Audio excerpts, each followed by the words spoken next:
Ahora los saludo oficialmente, porque ahora el saludo pues internacional. Que Dios bendiga a todos los hermanos que nos estarán viendo en algún momento.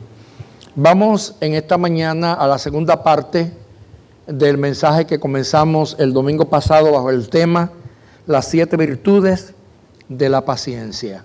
Estamos ubicados en el Salmo 40, versículos del 1 hasta el 3.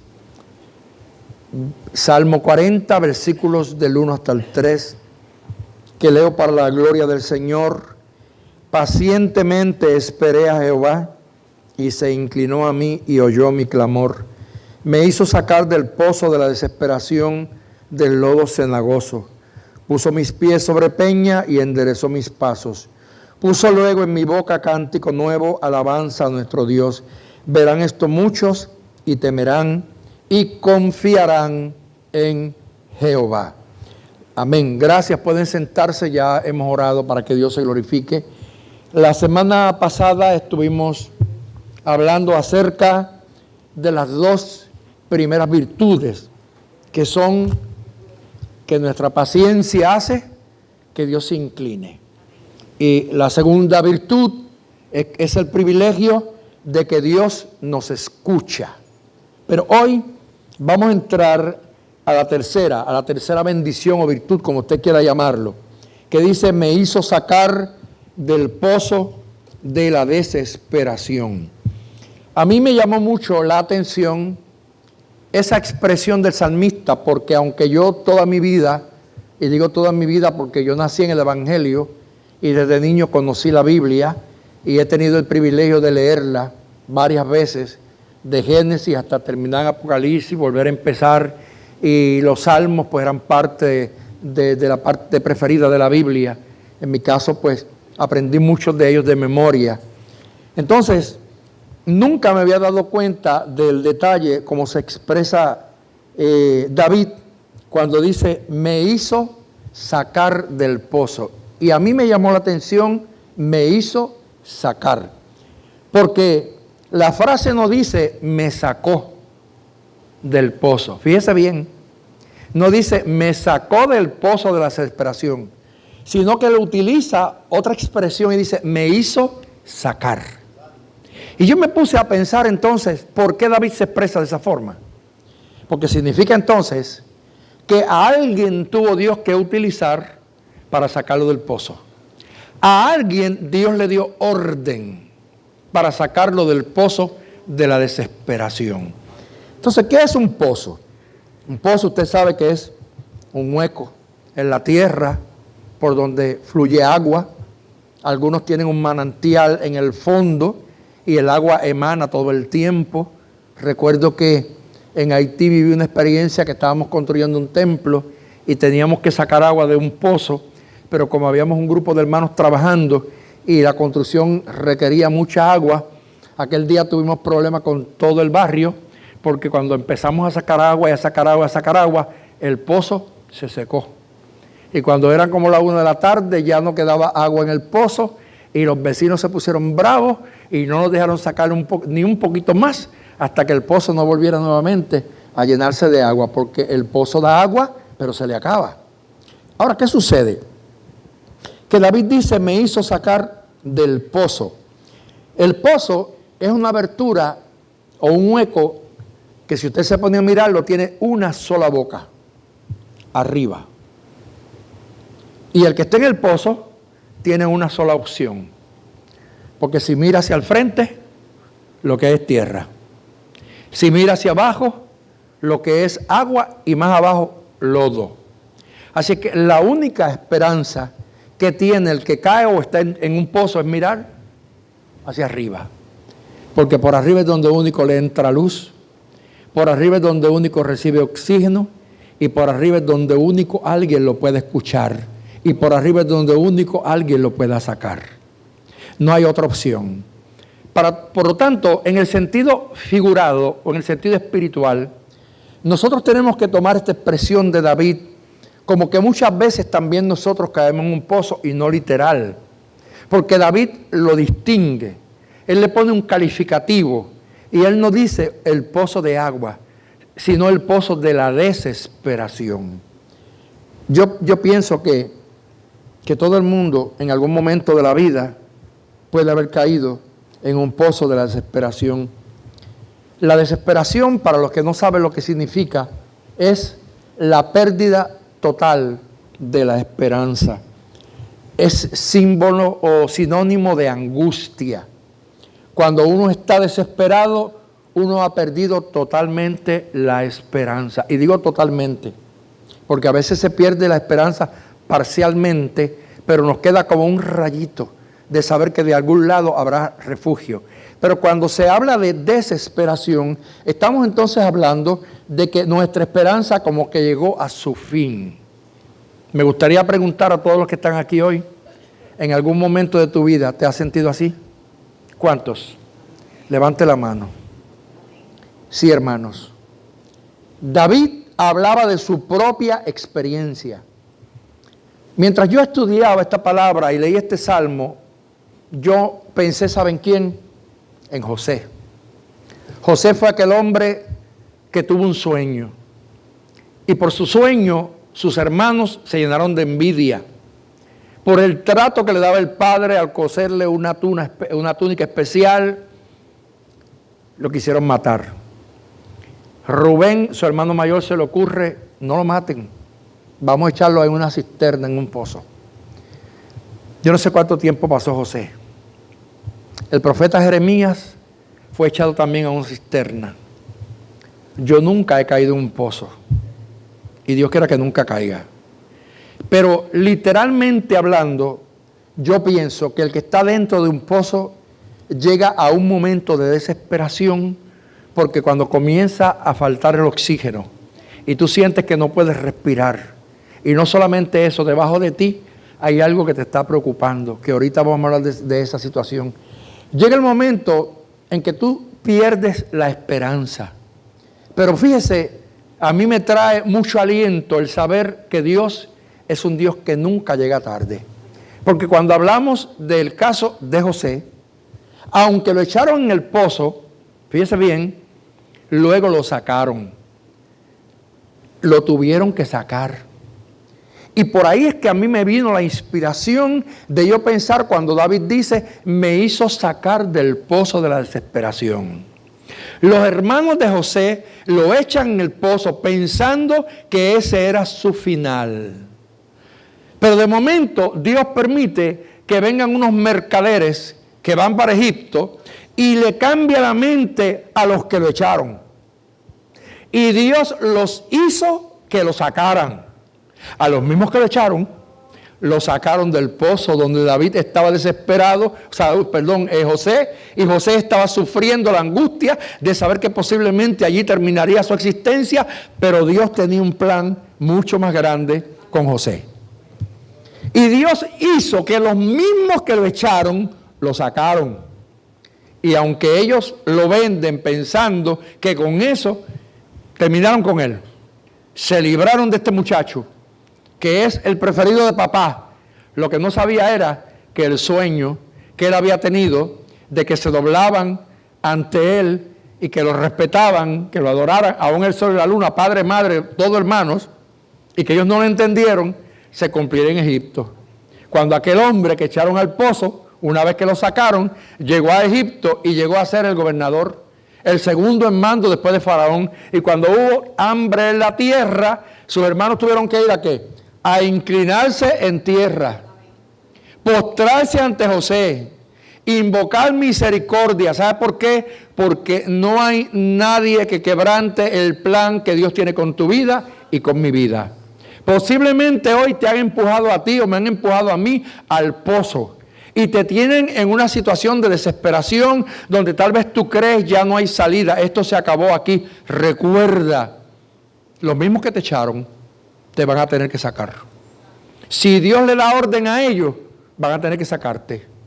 En el caso de Jeremías, también lo sacaron de la cisterna. Y aquel hombre pudo cumplir con el ministerio de Dios, que Dios le había encomendado. Por lo que en el día de hoy, mis queridos hermanos, nosotros tenemos que entender que la desesperación va a llegar en nuestra vida, que hay momentos como por ejemplo la enfermedad. La enfermedad hoy en día es algo que nos lleva a una desesperación terrible. No es fácil cuando usted se encuentra en salud, aparentemente. Porque yo viví la experiencia, que a veces la cuento como referencia. Yo nunca me olvido aquel día que yo llegué a aquel hospital en Guaynabo, en el Metropolitano, supuestamente con chikungunya, porque eso supuestamente es lo que yo tenía. Y el médico me dijo, tú eres el primer caso de chikungunya en Puerto Rico. Me acuerdo que llamaron hasta un oficial del Departamento de Salud, porque yo era el primer caso de chikungunya. Así que chikungunya está dando a mucha gente y mucha gente estaba muriendo, pero yo sabía que no me iba a morir por chikungunya. Ahora lo grande es que cuando 5 días después de estar ya hospitalizado, llega aquel médico internista y me dice, Eliacín, el chikungunya hizo que descubriéramos otra enfermedad peor que tú tienes. Y yo le dije, ¿qué tengo? Y me dijo, tienes cirrosis hepática crónica. Así que a mí no me asustó la cirrosis hepática, a mí me asustó la palabra crónica, porque todo el mundo sabe cuando le dicen que es algo crónico, es algo ya sin remedio. Y yo, para que él me explicara mejor, le dije, explíquemelo en español para entenderlo mejor. Y él me dijo, significa que tu hígado se dañó, que hay que hacerte un trasplante, y si no, son 6 meses de vida. ¿Usted cree que es fácil, hermano? Que usted tiene tantos planes en la vida, que usted tiene un ministerio donde usted tiene un montón de gente que depende de usted, que usted tiene en Haití un grupo de gente que come porque usted le envía para que coma, que tiene unos niños que estudian en una escuela, 3 escuelas, y que esos niños estudiaban o estudian porque yo tenía que de algún lado buscar para proveerle, porque tengo unos hijos, porque tengo nietos, porque tengo una esposa, y de repente cuando me dicen a mí que lo que me quedan son 6 meses de vida, ¿sabe qué pasó? Yo sentí que caí en el pozo de la desesperación. Sí, sentí que caí en el pozo de la desesperación. No me olvido, cuando me sacan del hospital, me llevan a hacerme un estudio, Candy está aquí de testigo, y estoy frente al gastroenterólogo. Y en la oficina del gastroenterólogo yo me desmayé. Allí me sacaron un sillón de ruedas y me llevaban corriendo para emergencia. Yo sentía que el alma se me iba, que la vida me terminaba, y lo triste era que detrás de mí iba Candy, y iban varios de mis nietos a lágrima viva, llorando porque papi se va a morir. Usted siente, hermanos, que está ahogado en un pozo donde verdaderamente se acabó. Usted dice, Señor, solamente tú puedes hacer algo, porque los hombres que supuestamente me pueden ayudar, que son los médicos, me han dicho que solamente 6 meses de vida me pueden quedar a mí en la tierra. En 6 meses, ¿qué yo iba a hacer? Yo pensaba y decía, ¿cómo yo hago? ¿Quién va para Haití? ¿Quién me sustituye? ¿Qué va a pasar con esas escuelas? ¿Qué va a pasar con esos hijos adoptivos que están en Haití? ¿Qué va a pasar con Candy? Que ya estábamos solos. O sea, todo eso empieza. Y ahí, hermanos, es que caes en el pozo de la desesperación. ¿Sabe qué nos sostiene? Esto, mire, que el pozo tiene boca para arriba nada más. Porque si miro al frente veo oscuridad. Si miro atrás veo tierra. Si miro para abajo veo lodo. Pero cuando miro para arriba veo luz.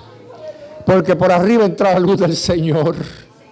Y yo aprendí, hermanos, en mi proceso, que no podía mirar al hombre, ni que podía mirar a los médicos, ni que podía mirar aún a los hermanos de la iglesia, porque muchos se afligían y lloraban, y eso me causaba daño a mí, porque yo sentía que era peor cuando veía la tristeza y el llanto. Pero miré para arriba, y Él me hizo sacar del pozo de la desesperación. Hoy, casi 9 años después, yo estoy aquí en este altar. ¿De que me desesperé? Sí, hermanos, me desesperé. Porque el hecho de que sea pastor, de que sea un hombre de Dios, no me exime de ser humano. Sigo siendo humano. Y este mensaje es de consolación hoy para todos los hermanos de esta congregación, de cualquier iglesia, sea en Argentina, en Chile, en Francia, en España, que ven este mensaje en República Dominicana, sepa que su Dios tiene la boca del pozo en sus manos. Y que cuando llegue el momento, Él va a hacer que el que te empujó al pozo te saque del pozo. Y si no es el que te empujó, Dios tiene instrumentos que vendrán y que te ayudarán a sacarte del pozo de la desesperación. David se desesperó. Y David era un hombre conforme al corazón de Dios. Y en la Biblia encontramos hombres. Bueno, un día Moisés se desesperó tanto. Porque el pueblo, mira, el pueblo lo oprimía. El pueblo lo culpaba de todo lo que salía. El pueblo lo perseguía y Dios dijo, échate a un lado, que yo voy a acabar con todos ellos. No, Jehová, no hagas tal cosa. ¿Qué dirán los demás pueblos? Que tú los sacaste de Egipto y no pudiste llevar a la tierra prometida. Parafraseando yo lo que Moisés le dijo. Y yo me gozo, ¿sabe por qué? Porque Moisés es el único hombre que se atrevió a aconsejar a Dios. Cuando la misma Biblia dice que a Dios nadie le da consejo. Sin embargo, Moisés le dio consejo a Dios. Fíjese bien. Y ahora Moisés, ¿sabe qué hasta le dijo? Estaba tan desesperado que le dijo, rae mi nombre del libro de la vida.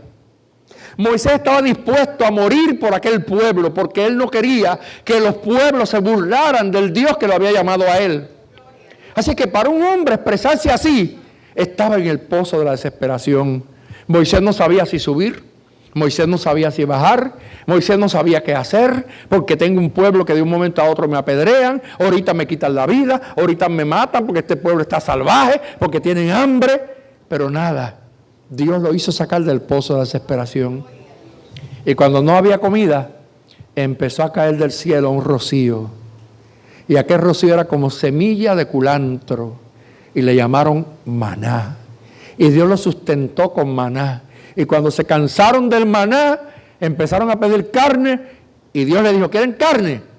Y vino un viento recio del mar. Y llenó el desierto de codornices, lo bueno que saben. Oiga, Dios siempre da comida buena. Y le dio codornices. Y como eran tan y tan y tan rebeldes, le dio tantas que se le salían por la nariz ya. Se cansaron de comer codornices porque la gente nunca está conforme con las cosas que Dios hace. Nosotros a veces somos tan exigentes que queremos pedirle a Dios lo que no nos merecemos, aunque no nos merecemos nada, porque todo lo que Dios hace por nosotros lo hace por gracia. Todo lo que Dios hace lo hace por gracia. Porque mire, si Dios nos fuera a medir a nosotros conforme a nuestra concupiscencia, si nos fuera a medir conforme a nuestros pecados, si nos fuera a medir conforme a las desobediencias que hemos cometido, hace tiempo que nos hubiera dado un empujón y nos hubiera mandado para el infierno. Pero Dios no es ese, porque Él no quiere que ninguno se pierda, sino que todos procedan a arrepentimiento. Y es tan así que la Biblia me dice que aun cuando tú y yo le somos infieles, todavía Él permanece siendo fiel. Así que Dios nos saca del pozo de la desesperación. Voy al próximo. El cuarto. Del lodo cenagoso. Lo dividí en dos. El lodo está dentro del pozo. ¿Pero qué es el lodo? Viene de la palabra cieno. Ustedes han oído lo que es un cieno, ¿verdad? El cieno. Y el cieno es un lodo blando, que también se le conoce como fango. Esa palabra común para nosotros, ¿verdad? Fango. ¿Y qué sucede? Se da en los ríos, se da en las lagunas, se da en los pozos, porque hay un agua que está quieta, la tierra se ablanda y forma un barro, un fango tremendo, que se convierte muchas veces como en arena movediza. Usted no sabe lo que yo sufrí pensando en esto.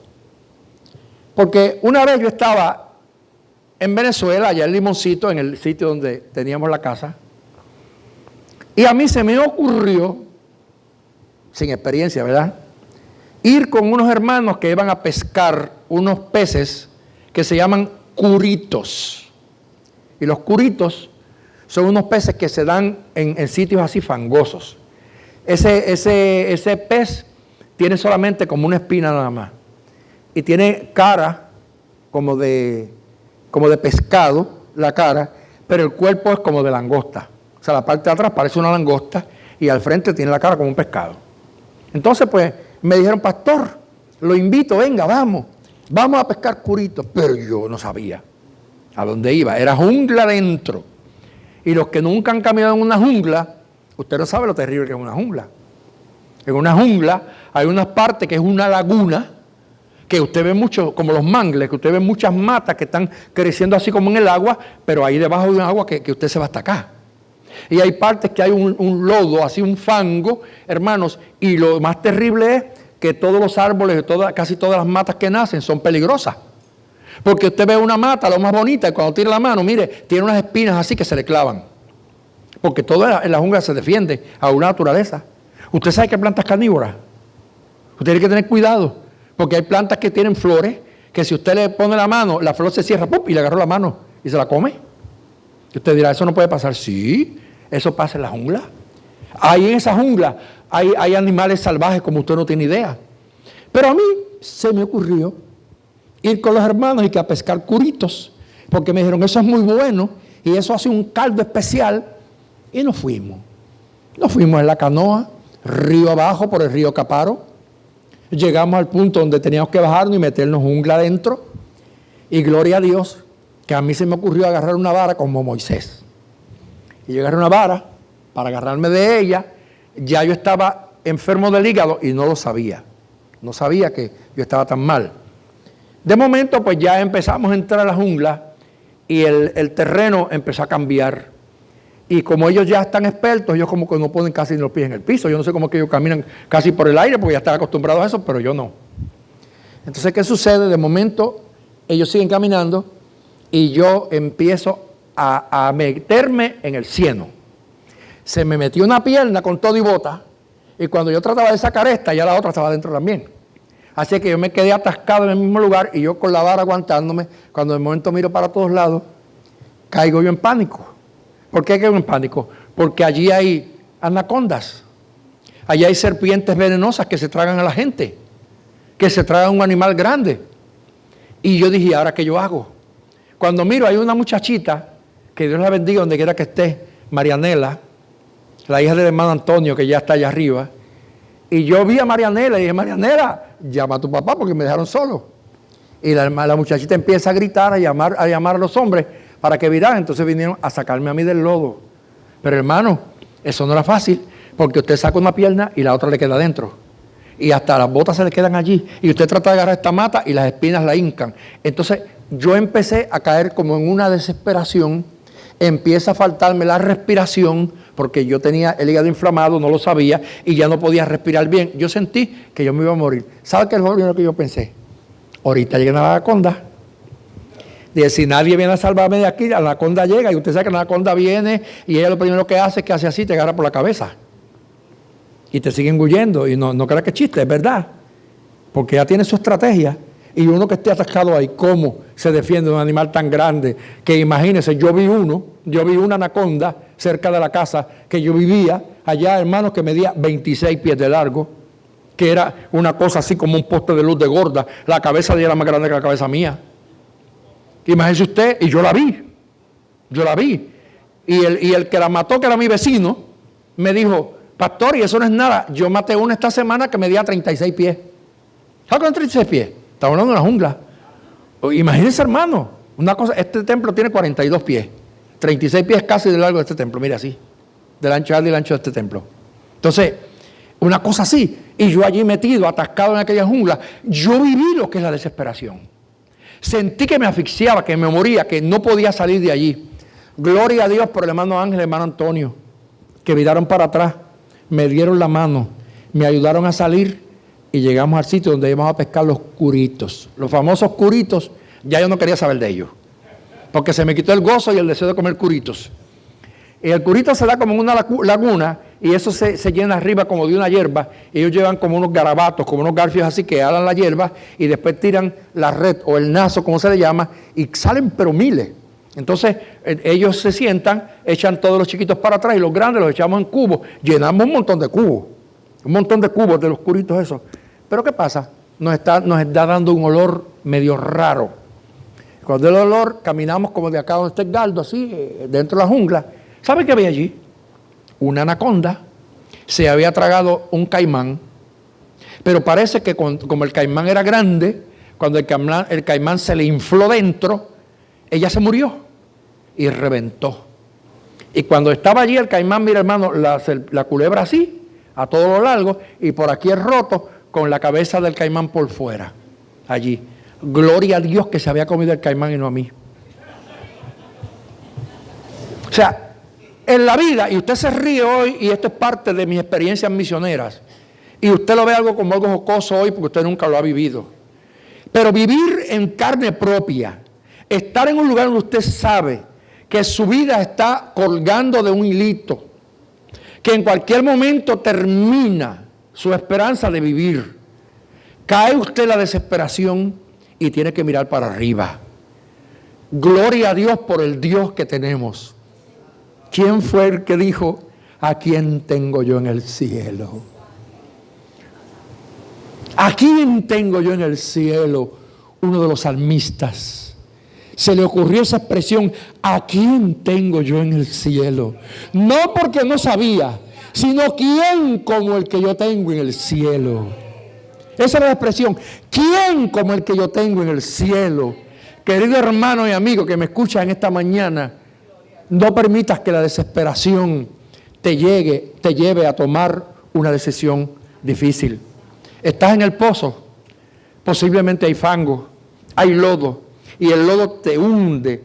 El lodo, hermanos, te desespera, pero hay un Dios que te va a ayudar. Dios siempre tiene instrumentos para Él glorificarse y para Él ayudarte a salir de esa prueba. Yo creo, hermano, que nosotros tenemos que saber que todos somos sometidos a momentos bien difíciles. Si nos vamos a la Biblia, por ejemplo, mira el caso de Job. Usted lee el libro de Job y usted lo lee, simplemente lo lee. Pero usted se pone en el lugar de Job. Pensar que en un día vienen y le dicen, mira, vinieron los enemigos y se llevaron todos los camellos. Y cuando está hablando ese, llega el otro y dice, y llegaron y se llevaron todas las ovejas.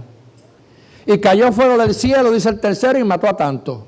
Y por ahí sigue, hasta que por último ella dice, tus hijos estaban en una casa, en una fiesta, y todos murieron.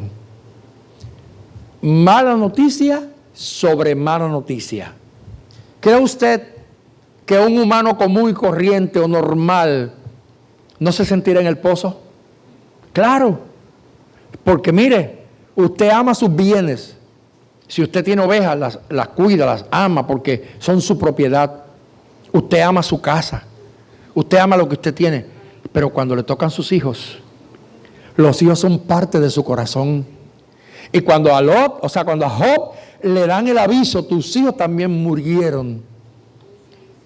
Oye, hermano, ahí se rompió la ropa. Se echó tierra sobre la cabeza. Se vistió de saco. ¿Por qué razón? Porque cayó en el pozo de la desesperación. Y lo primero que pasa por tu mente es, se me murió aquel nene tan lindo que yo amaba, aquel que me acariciaba, aquel que me hacía reír, que ya es un hombre, pero empiezas tú a pensar, porque yo no sé si a ustedes les pasa, pero a mí me pasa como papá. Yo todavía sueño cuando los 3 míos eran bebés. Y a veces digo, si volviera a pasar aquello, tan bonitos que eran, tan cariñosos que eran. Sí, porque era así.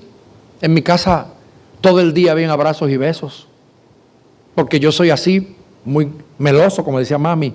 Mami me decía, tú eres demasiado de pegajoso. Pero en casa nunca mis hijos se iban a la cama sin un beso mío, ni de Candy. Nunca salían de mi casa para la escuela sin un beso y un abrazo de Candy y mío, porque ese era el hábito en mi casa. Todos los días.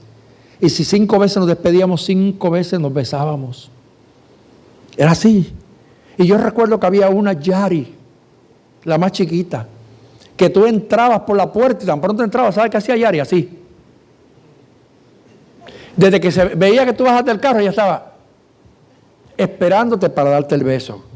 Así era. Así era, hermanos. Entonces, usted se pone a pensar, ¿verdad? ¿Cómo fueron esos días en que sus hijos estaban, crecieron, se fueron y te quedaste solo? ¿Cuánto le ha pasado aquí? A la mayoría. No sé cuántos han vivido lo que la psicología llama el síndrome del nido vacío. Porque a mí me pasó. A mí se me fue que Yari el día 17 de noviembre. Y 2 semanas después, el día 8 de diciembre, se me fue bebé, Eliasim. Y el día 26 de diciembre se me fue Keslin.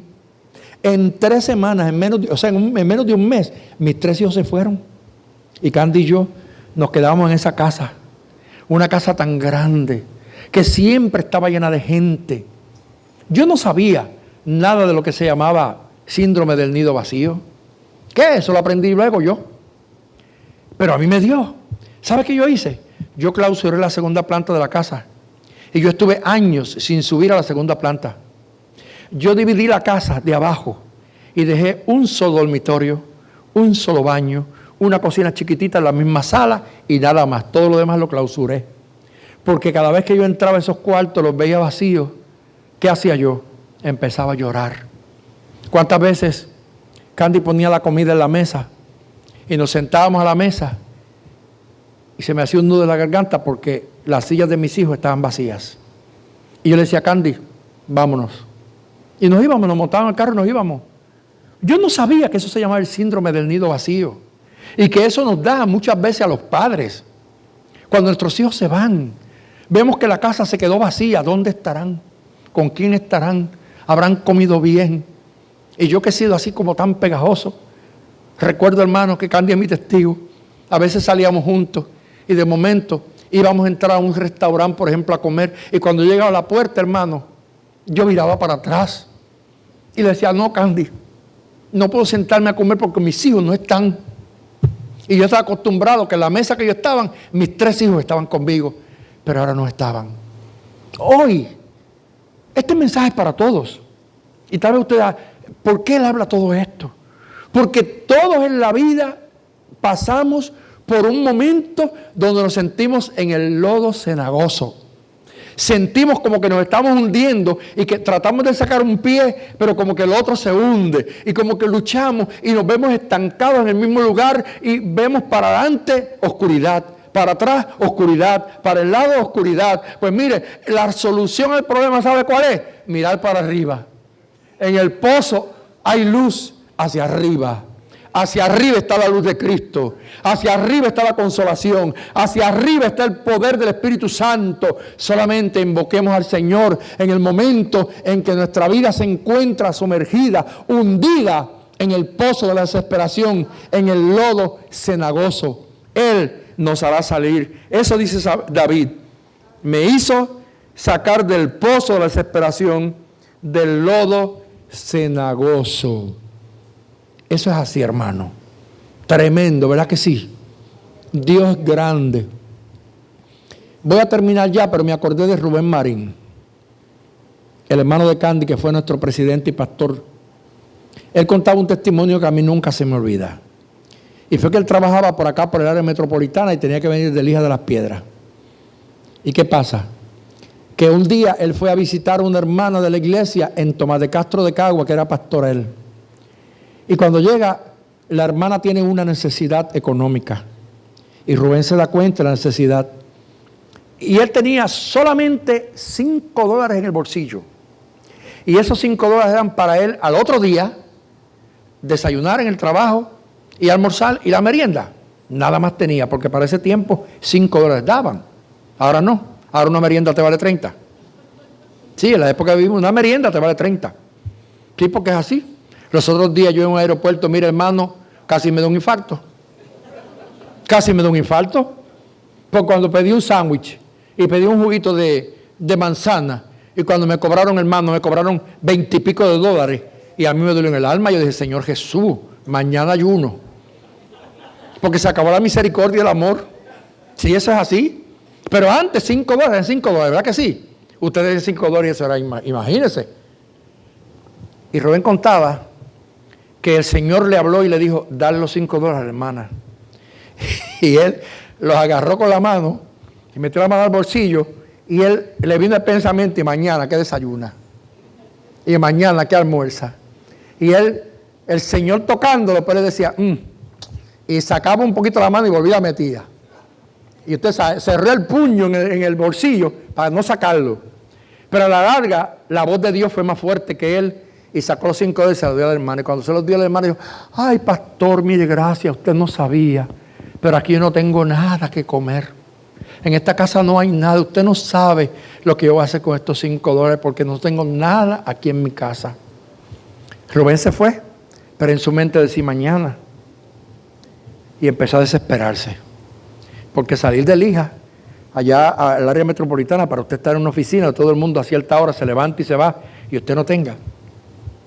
Pero había un hombre en la oficina que no quería saber de Rubén, porque Rubén era pastor evangélico, y él era un católico acérrimo, que se dice, acérrimo. Entonces, ¿qué pasa? Que no mezclaban, porque el hombre no mezclaba con Rubén. Pero yo le dije ahorita, comencé el mensaje diciendo, él me hizo sacar del pozo de desesperación. ¿A quién va a usar Dios? Tú ni te imaginas. Al otro día Rubén va pelado, como decimos en Puerto Rico, pelado, sin dinero. Y cuando llegó la hora del desayuno, se levantaron para ir a desayunar la gente y él se quedó sentado. Y el católico, que no quería saber de él porque era pastor evangélico, dijo, Rubén, ¿y qué pasó? ¿Tú no vas a desayunar? Él dijo, no, yo estoy bien. Dijo, no, muchacho, vente conmigo, ven. Yo te voy a pagar el desayuno. Y se lo llevó. Y le pagó el desayuno. Y Rubén desayunó, tranquilo. Le dio las gracias, regresa a la oficina. Y al mediodía a las 12, que todo el mundo se va, pues Rubén se quedó sentado. Y el mismo hombre le dice, adiós Rubén, ¿qué pasó? ¿No vas a almorzar? No, muchachos, tú me pagaste un desayuno que yo estoy lleno. Pero usted sabe, disimulando. Llenura que no existe. Entonces, el hombre le dijo, muchacho, ven acá. Y se lo llevó, le agarró por la mano y le pagó el almuerzo, lo que él quisiera comer. Rubén dijo, gloria a Dios, ya desayuné y ya almorcé. Oiga, hermano. Y luego a las 3 de la tarde, ¿sabe que la gente siempre toma una merienda, un cafecito y qué sé yo qué? Pues tampoco Rubén quería. Y el hombre viene y le compra la merienda también. Los 3 palos, como dicen en algunos países. Le dio los 3 palos. Rubén está sorprendido y dice, ¿qué será lo que le pasó a este hombre? Porque él no quería saber de mí. Y cuando le paga la merienda por la tarde me dice, mira Rubén, ¿tú sabes por qué yo hice esto contigo? Porque aunque yo soy católico y tú eres evangélico y no nos llevamos muy bien, anoche yo tuve un sueño. Y en el sueño se me presentó un personaje y me dijo que hoy yo tenía que pagarte a ti la merienda, el almuerzo y el desayuno porque tú no tienes dinero. Dios le da órdenes a la viuda. Dios le da órdenes a los cuervos. Dios le da órdenes a tus enemigos para que te saquen del pozo de la desesperación. David dice, me hizo sacar. Algún instrumento Dios usó. En tu caso, hermano, algún instrumento Dios va a usar. No puedes pagar en la casa, tranquilo. Ya Dios le ha dado orden a un cuervo, a una viuda o a quien sea. No puedes pagar el carro porque está atrasado, tranquilo. Tu Dios sabe que estás desesperado de algún lado. Él traerá aleluya, respiro. Dios te dará. Se le está acabando la compra, no tengas temor. Dios te va a suplir. Dios te va a ayudar. Hermanos, ese es el Dios que yo le sirvo. Él te hace sacar del pozo de la desesperación, del lodo cenagoso. Confía en el Señor. Vamos por el 4. Me quedan 3, pero no me da tiempo. Dios le bendiga, Dios le guarde y continuamos más adelante. Medite en el Señor, incline su rostro.